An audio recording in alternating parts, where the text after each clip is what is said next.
Politics نہیں صرف، اس میں آپ کی ہر انسٹیٹیوشن، ہر آرگنائزیشن کے اندر آپ کو کہیں نہ کہیں یہ چیز فیل ہوتی ہے. آپ جتنا مرضی ہارڈ ورک کریں، اگر کچھ لوگوں نے آپ کو گھسیٹ کے نیچے پھینکنا ہے تو وہ آپ کو پھینک دیں گے. What I feel so far working with different organizations, that I can see all of this thing happening in these organizations as well. It's not about politics. یہ ہمارے اندر کہیں نہ کہیں آ چکا ہوا ہے کہ ہم نے سکسیس کے لیے کچھ بھی کرنا ہے، کہ کئی لوگ ان جگہوں کو چپک کے بیٹھ گئے ہیں. ان کے چپک کے بیٹھنے کی وجہ سے بہت سے ایسے لوگ جو سچ میں نیڈی ہیں، ہارڈ ورکنگ ہیں، جو ٹیلنٹڈ ہیں، ان کو وہ جگہ، وہ اسپیس نہیں ملتی. سو موم، میں آپ سے ٹوٹلی ایگری کرتی ہوں. میں ضرور پاکستانی اداروں کی بھی بات کروں، چونکہ یہ سوال مجھ سے میرے کچھ ینگ کلیگس نے بیسکلی پوچھا ہے جو آج کے پروگرام کا حصہ ہے، اور ان میں سے ایک بہت ینگ بچی بہت ہرٹ ہوئی ایک ایڈمنسٹریٹر کے اوپنلی بہت ہی برے رویے سے، بہت انسلٹنگ ٹون سے، اور اس نے اسپیشلی کہا کہ میم اس پر زیادہ بات ضرور کیجیے گا. تو میرا اس وقت اس بچے کو تسلی میں نے بہت دی، اور میں نے اس سے کہا کہ بیٹے پہلی چیز تو ذہن میں رکھیے کہ آپ راستے میں کبھی کسی گداگر سے جس نے پھٹے پرانے کپڑے پہنے ہوں یہ ڈیمانڈ نہیں کریں گے کہ وہ آپ کو کھاڑی کا ایک سوٹ لے کے دیں. بالکل. جو بھوکا بیٹھا آپ کبھی اسے یہ نہیں کہیں گے کہ مجھے پی سی میں چل کے آپ کھانا کھلائیے، وجہ یہ کہ آپ کو پتہ ہے کہ اس کے پاس وہ نہیں ہے. تو میں نے اپنی اس پیاری بیٹی سے یہ کہا کہ آپ کیسے یہ توقع کر سکتے ہیں کہ جس کے پاس عزت اور ظرف نہیں ہے وہ آپ کو عزت دے گا اور ظرف کے ساتھ معاملات کو طے کرے گا. یاد رکھیے گا بیٹے، خوف زدہ لوگ دوسروں کو خوف زدہ کر دیتے ہیں، بے عزت لوگ کبھی کسی کو عزت نہیں دے سکتے. یہ آپ کو ضرور دیکھنا ہے. میں بالکل متفق ہوں کہ عہدے اور اختیارات سفارشوں سے ایک بندر بانڈ کا سلسلہ ہے جس میں ہمارے تمام ادارے انوالو ہیں، اور یہ بالکل ایک حقیقت ہے کہ جو محنتی یا جنمن ہے اس کو اوپر آنے کے لیے ایک زندگی میں ہزاروں سال کی زندگیوں جتنی مشقت کرنی پڑتی ہے. میری اپنی زندگی بہت سے ایسے اپس اینڈ ڈاؤن کے ساتھ گزری ہے. میں نے جن اداروں کے ساتھ کام کیا یقیناً وہ پاکستان کے بڑے معتبر ترین ادارے ہیں جن سے میری وابستگی رہی، لیکن ان معتبر ترین اداروں میں بھی چھوٹے ذہن بڑے مقام پر آئے اور اس سے بہت نقصان ہے. اور یہاں پر ایک چیز جو میں ایڈ آن کرنا چاہوں گی وہ یہ بھی ہے کہ جب چھوٹے ذہن بڑی جگہوں پہ آ جاتے ہیں تو ان کا نقصان جو ہے وہ ان لوگوں کو بھگتنا پڑتا ہے جو ہارڈ ورک کرنا چاہتے ہیں، اور شاید وہ آپ کے اندر جو ایک اسپارک ہوتا ہے اس کو وہ ختم بالکل کر دیتے ہیں کہ آپ کہیں کھڑے نہ ہو پائیں. ایٹ ٹائمز آپ کو ان سچویشنز کا سامنا ہو جاتا ہے جو لٹرلی ان مائی اوپینین کہ آپ اس کے بارے میں بات بھی نہیں کر سکتے. میں یہ نہیں کہتی کہ ہر ڈپارٹمنٹ کے اندر صرف کرمنلز ہی ہوں گے بیٹھے ہوئے بڑی سیٹوں پہ. ان ڈپارٹمنٹس میں بہت اچھے لوگ بھی ہیں جو اس کو کر رہے ہیں، اور شاید ان اچھے لوگوں کی وجہ سے ہی وہ ڈپارٹمنٹس یا وہ آرگنائزیشنز چل رہی ہیں. But still I feel the fact کہ یہ بہت ریٹیلیشن آپ کے اندر لے کے آتا ہے. آپ کا ورک پلیس خراب ہو جاتا ہے اگر ایک غلط انسان آپ کو ورک پلیس پہ تنگ کرنا شروع کر دے. آپ کا پورا وہ جو مورال ہے وہ نیچے آ جاتا ہے.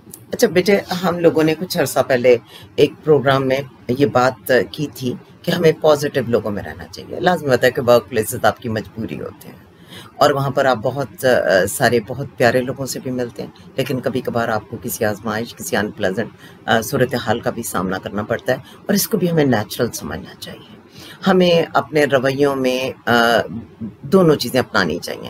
پہلی بات یہ کہ جب بہت گرومڈ لوگ اوپر آئیں گے، بعض اوقات بہت گرومڈ لوگ ایسی ذمہ داری لینا ہی نہیں چاہتے، انہیں لگتا ہے کہ کیوں ہم اس ڈرٹی ایک سیٹ اپ کا حصہ بنے.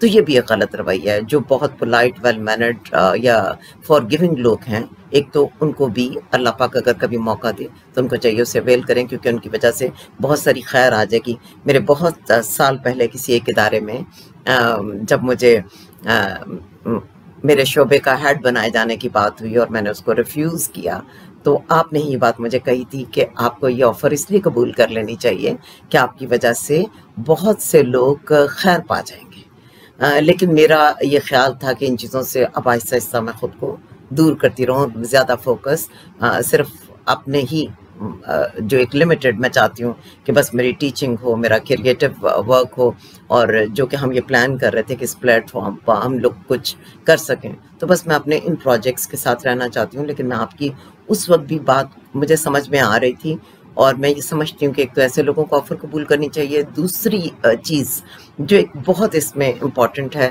وہ یہ ہے کہ جیسے اسپیشلی امی اور نانی جان اس بات پر بہت فوکس تھیں کہ غلط کبھی نہیں کرتے, اور اتنی ان کی اس معاملے میں آپ کہہ لیجئے کہ وہ ساری زندگی میرے ساتھ رہا. لیکن اس کا نتیجہ یہ ہوا کہ چونکہ آپ کو پتہ ہے کہ آپ کی نانو ہمارے ارلی 20s میں دنیا سے چلی گئی, تو ہم تینوں بہن بھائیوں کو بہت ساری اپنی نرم خوئی, اپنے انوسینٹ ہونے کی بہت قیمت دینی پڑی, کیونکہ سب کچھ ویسا نہیں تھا جیسا کہ شاید فیور لوگوں کے ساتھ ہونا چاہیے. اور اس پرائس نے کہیں ہمیں وقت سے بہت پہلے تھکا دیا. مجھے جو انسومیا کا ایشو ہے اس کے اندر بھی میرے ایک ادارے کے کچھ لوگوں اور کچھ ہمارے اور قریبی رشتوں کا بڑا کنٹریبیوشن رہا, اور میں 16-17 سال پہلے اس مسئلے کا شکار ہوئی. لیکن میں آپ کو ایک چیز بتاؤں کہ میں نے بہت ساری زندگی کے اپس اینڈ ڈاؤن دیکھ کے بہت کچھ کڑوا اور میٹھا اس سارے وقت گزرنے کے بعد ایک اور چیز سیکھی کہ اپنے بچوں کو یہ سکھانا بہت بڑی بات ہے کہ بیٹے آپ نے غلط نہیں کرنا, جو آپ کی نانوں نے سیکھ ہمیں دی. لیکن میں آج آپ کی وساطت سے اپنے تمام بچوں کو ایک پیغام دینا چاہوں گی کہ میری سیکھ یہ ہوگی کہ آپ نے غلط نہیں کرنا, لیکن کوئی آپ کے ساتھ غلط کرے اس کو بھی بہت اچھے طریقے سے دین اینڈ دیئر ہینڈل کرنا ہے. دوسروں کو موقع نہیں دینا, کیونکہ آپ اچھے ہیں اس کا مطلب ہرگز یہ نہیں کہ دوسرے بھی اسی اچھائی کے ساتھ آپ کی خیر کریں گے. میرے خیال میں میں نے آپ سے جتنا سنا اور ہمیشہ سنتی آتی ہوں وہ بہت مجھے لرن کرنے کا موقع دیتا ہے.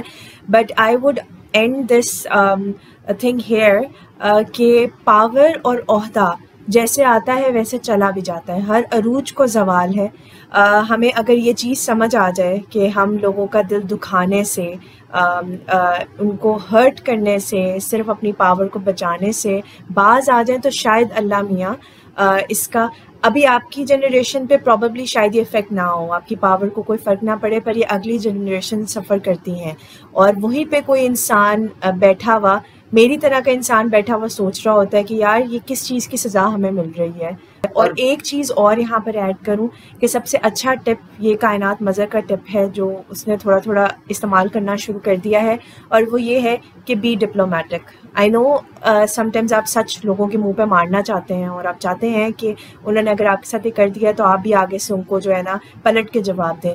پر آج کے دور کے اندر, بلکہ ہر دور کے اندر, ڈپلومیسی از سم تھنگ کہ آپ کو پتہ ہے کہ غلط ہو رہا ہے, آپ کو پتہ ہے کہ یہ جینوئنلی ڈسکسٹنگ ہے, بٹ ڈپلومیسی سے یہ ہوتا ہے کہ وقتی طور پہ آپ اگر تھوڑا سا ڈپلومیٹک ہو جائیں, تھوڑا گھر آ کے آرام کر لیں, سکون کر لیں, یا تھوڑی دیر اپنے مائنڈ کو ریلیکس کریں اس ڈپلومیسی کے بعد, تو آپ بہتر اسٹریٹجی یوز کر سکتے ہیں یا اپنے مائنڈ کے اندر لے کے آ سکتے ہیں.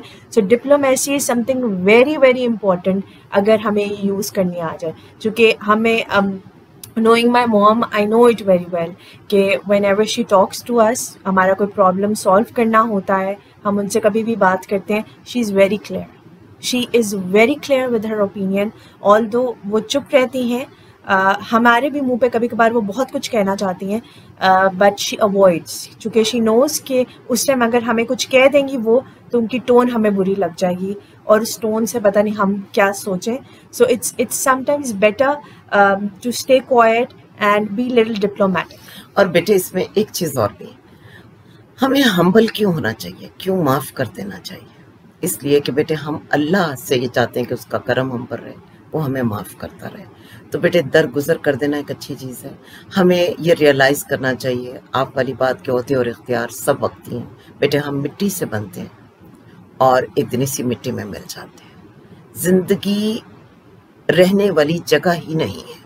سو اس میں ہر دکھ نے آ کے گزر جانا ہے, ہر سکھ نے آ کر گزر جانا ہے.